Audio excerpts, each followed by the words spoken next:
survive lifting the trusses in a single piece to a height of 200 meters, twice the height of the Statue of Liberty. We had to go away and think of an idea how to actually lift the monsters up. We had 3 big monster cranes in there, and even they weren't big enough to lift the diagonal trusses. Murphy had to look further afield for a solution. Specialist lifting gear from Singapore.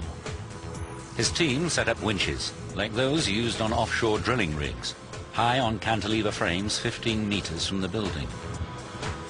Cables with a braking strength of 225 tons are attached to the ends of the truss. I can assure you we were very, very nervous that morning when we lifted the first one. 30 or 40 guys had sleepless nights that week, getting ready for that first lift. The 2 massive winches take up the strain, then painstakingly raise the diagonal truss little by little up the side of the building. It's all going to plan. Murphy and his team have solved the lifting dilemma, but these trusses have a sting in the tail. They need to fit into place with pinpoint accuracy. But Dubai's climate means temperatures can vary by as much as 14 degrees in a single day, and this will make the trusses expand and contract dramatically. The problem's known as thermal expansion. The steelman's nightmare in the desert, working 50 degrees C. Steel expands in the heat and contracts when cold. Okay, chaps, light up. We're actually going to heat the steel up now, which is going to give you an idea of what temperatures we're working in the desert. Heat makes the steel molecules move faster and further, and this 15-meter tube actually grows in length. The difference is visible. What did I tell you? Steel does expand with the heat. The diagonal trusses on the Burj Al Arab could expand and contract by a full 5 centimeters over a 24-hour period. They were never going to fit their precise point in the framework without an ingenious solution. The engineers thought about it, the structural fabricators, the steel fabricators, the architects, everybody thought about it, and it was actually one of the architects came up with this great solution. On the frame of the structure, the fixing bracket contains a vast washer with its hole offset from the center.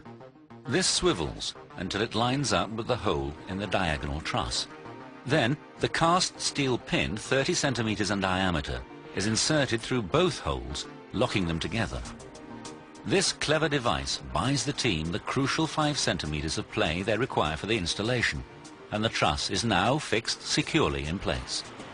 When we got that pin in, we got those champagne corks flying. It was just unbelievable. But there's precious little time for celebration. The first guests are due before the millennium. This leaves the team less than 36 months to completion. It's a race against time. Sheikh Mohammed's vision for the Burj Al Arab meant that it was needed yesterday.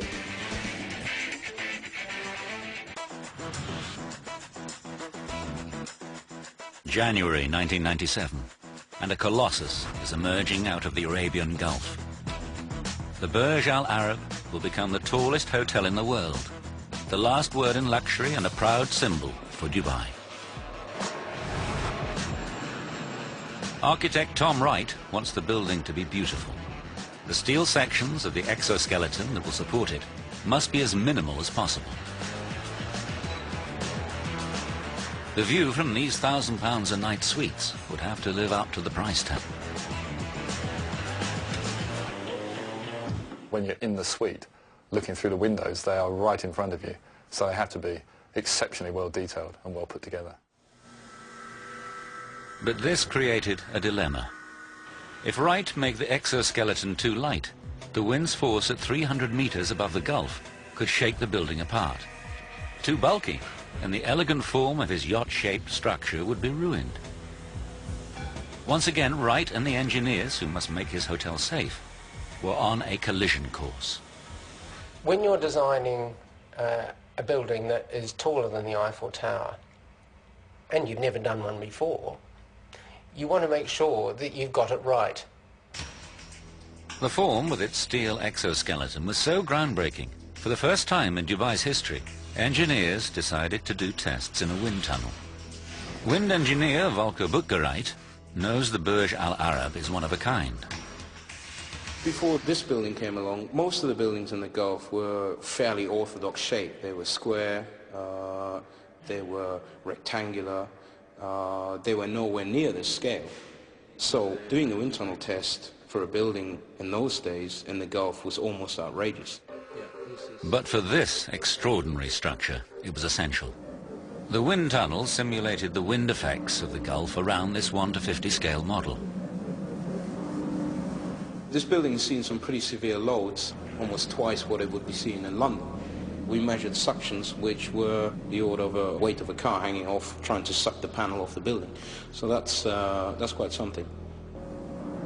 The wind tunnel threw up results that could threaten the entire exoskeleton. When we first saw the design, there was immediate concern about vibration due to something called vortex shedding. Vortex shedding is an engineer's nightmare. Certain wind conditions blowing over sharp edges on the steel structure can create miniature tornadoes. These set up dangerous vibrations that can shake a building to destruction. Which is exactly what happened to these massive cooling towers in Ferrybridge, Northern England, in 1965. The engineers needed to find a way to protect the Burj Al Arab. The simplest solution is to change the aerodynamic shape, but that upsets the architect. The architectural idea of the exoskeleton structure is, when you look at it, the very essence of the building. If you take it off, it's just another building. If you put the exoskeleton structure on, you have an icon. The architect forced the engineers to think again. This is classic vortex shedding.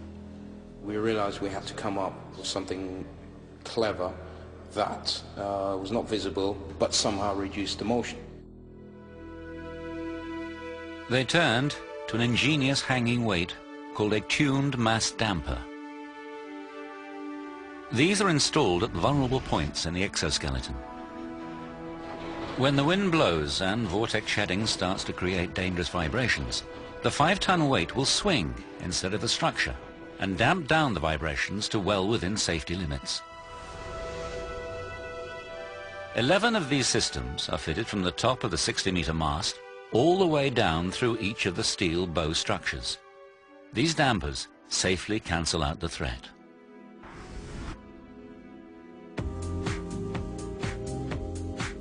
June 1997, and Dubai's reinventing itself as the luxury tourist destination.